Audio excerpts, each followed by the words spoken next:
साल ठंडी अभी से ही आ गई है, अभी से इतनी सर्दी लगनी शुरू हो गई है। हाँ मीठी, जंगल का मौसम अचानक से बदलने लगा है। पेड़ों के पत्तियां भी रंग बदलने लगी है और सुबह सुबह ठंडी सफेद धुंध हर जगह फैल जाती है।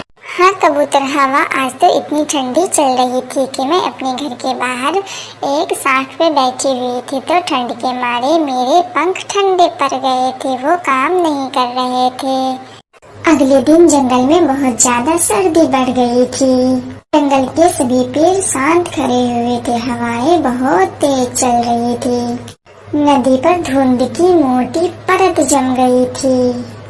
मुझे तो बहुत ज्यादा सर्दी लग रही है, अब हम क्या करेंगे इतनी जल्दी? अभी तो हमने अपना घर भी नहीं बनाया है। हमें तो पता भी नहीं था कि सर्दियाँ इतनी जल्दी शुरू हो जाएगी। हाँ मीठी, और हमारे घोंसले भी तो अभी इतने हल्के हैं और अभी से इतनी ठंडी पड़ रही है तो आगे और भी ज्यादा ठंडी आएगी। इतने हल्के घोंसले में हम कैसे अपने ठंड का मौसम गुजारेंगे? हमें इस बारे में मेहनत से सोचना चाहिए था कि अब हमें क्या करना है। अरे मीठी और सुनहरी, इसमें इतना परेशान होने वाली क्या बात है? हम 4 दोस्त हैं, मिलकर कोई न कोई रास्ता निकाल ही लेंगे।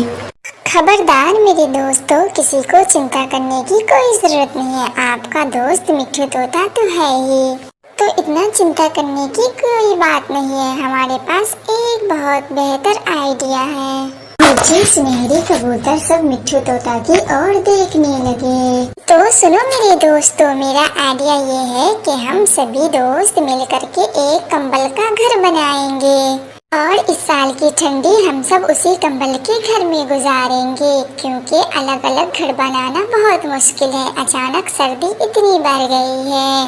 तो दोस्तों बताओ कैसा रहा मेरा आइडिया? हाँ मीठी, मिट्ठू तोता सही कह रहा है, हम सबको ऐसा ही कर लेना चाहिए था। तो चलो चलकर घर बनाने की जगह ढूंढते हैं। वो सभी पक्षी उड़कर दूसरी दिशा में जाते हैं। तभी उसे वहाँ पे एक पुराना पेड़ दिखाई देता है। मिट्ठू, सुनहरी, कबूतर, देखो ये पेड़ कैसा है। हमें लगता है इसी पेड़ पर हमें कंबल का घर बनाना चाहिए था। लेकिन मीठी, इस पेड़ पर तो लगता है किसी पक्षी ने पहले घर बनाकर रह रहे थे और अब ये खाली है। हमें इसमें ज्यादा मेहनत करने की जरूरत भी नहीं पड़ेगी। तो चलो जल्दी से अपना काम शुरू करते हैं। तो दोस्तों यहीं पे हम अपना नया घर बनाएंगे और उस घर का नाम रखेंगे अक्टूबर का घर, क्योंकि ठंडियाँ अक्टूबर से ही शुरू हो जाती है। हाँ मिट्ठू तोते, क्यों नहीं, चलो शुरू करते हैं। कबूतर जंगल से हल्के रूम जैसे सूखे फूल लेकर आता है। सुनहरी चिड़िया अपने नुकीले चोंचों से पतले पतले तिनके और सूखी सूखी नरम लकड़ियाँ लेकर आती है। मीठी कपास लेकर आती है कपास के खेतों से। और मिट्ठू तोता कंबल लेकर आया बाजारों से। और मिट्ठू तोता सबको आइडिया देता रहा कि किस तरह से कंबल का घर बनाया जाता है। पक्षी की मेहनत से कुछ ही दिनों में वो खूबसूरत घर बनकर तैयार हो जाता है। दीवारों में नरम तिनके थे, अंदर मुलायम घास और बाहर से रुई जैसे फूलों वाला कंबल, जो देखने में बहुत ही ज्यादा खूबसूरत लग रहा था। अब सभी को रहने के लिए एक मजबूत और खूबसूरत घर बन गया था, लेकिन उस घर में अभी भी हल्की हल्की ठंडी महसूस हो रही थी।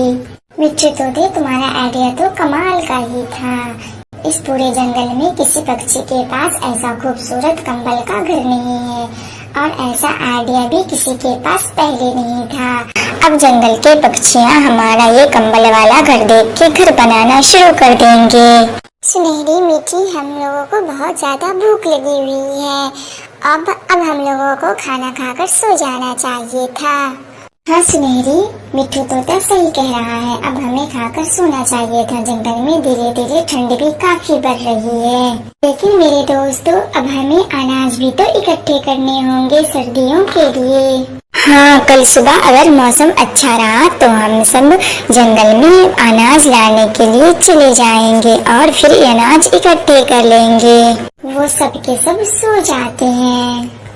रात में अचानक से जंगल में बहुत ज्यादा सर्दी बढ़ जाती है। तूफानी हवा बहने लगती है। जंगल के सभी पेड़ बहुत तेज तेज झूम रहे थे और बर्फ जैसे ठंडे बादल नीचे उतर रहे थे। अचानक अक्टूबर के घर के बाहर से आवाज आती है, कोई है इस घर के अंदर जो हमारी मदद कर सकता है। आवाजें सुनकर चारों पक्षी अपने घर से बाहर आते हैं। बाहर जमीन पर बर्फ में एक छोटी सी चिड़िया घायल पड़ी हुई थी। वो ठंड के मारे कांप रही थी। सुनहरी चिड़िया जल्दी से उस छोटी सी चिड़िया को उठाती है। सुनहरी बहन जल्दी से इसे लेकर अंदर चलिए, इसे बहुत ज्यादा सर्दी लग रही है। फिर कबूतर ने उसे अपने घोंसलों में लिटाया और ऊपर से एक कंबल डाल दिए। छोटी चिड़िया, घबराना नहीं, हम सब तुम्हारे साथ हैं। ये घर अब तुम्हारा है, तुम इस घर में रह सकती हो। ये घर हमारा ही नहीं बल्कि तुम्हारा भी है। हम सब एक साथ इसी घर में रहेंगे, तुम्हें चिंता करने की कोई जरूरत नहीं है। अगले दिन छोटी चिड़िया ठीक हो जाती है। आप सबने हमारी बहुत मदद की है। आप सबकी वजह से मैं आज जिंदा हूँ। आप लोगों का मैं कैसे शुक्रिया अदा करूँ? छोटी, इसमें शुक्रिया अदा करने की क्या बात है। हम सब पक्षी एक दूसरे की मदद करते हैं और प्यार से रहते हैं और यही इंसानियत भी है कि हमें बेसहारों की मदद करनी चाहिए थी, क्योंकि आज हम किसी की मदद करेंगे तो हमारी मदद करेंगे। सर्दियाँ रोज बरोज बढ़ती गई। जंगल में किसी भी पक्षी को घर की जरूरत पड़ती, उसके लिए अक्टूबर यानी कंबल का घर खुला हुआ था। वो उसी में आकर रहते। इन चारों दोस्त पक्षियों ने जंगल के पक्षियों को सिखाया, घर दीवारों से नहीं बनता बल्कि एक दूसरे के प्यार और मोहब्बत से बनता है। और मेहनत के आगे जंगल की सर्दियाँ कभी किसी के लिए बड़ी नहीं होती है। इसलिए सर्दी आने से पहले ही अपने घर और कंबल दोनों का इंतजाम कर लेना चाहिए। मीठी सुनहरी कबूतर, मुसीबत में साथ निभाना ही असली दोस्ती होती है। हाँ, कबूतर किसी का छोटा सहारा भी बहुत बड़ी मदद बन जाती है। मिट्ठू तोते, घर वही है जहाँ प्यार, मोहब्बत और मिलजुल कर रहते हैं।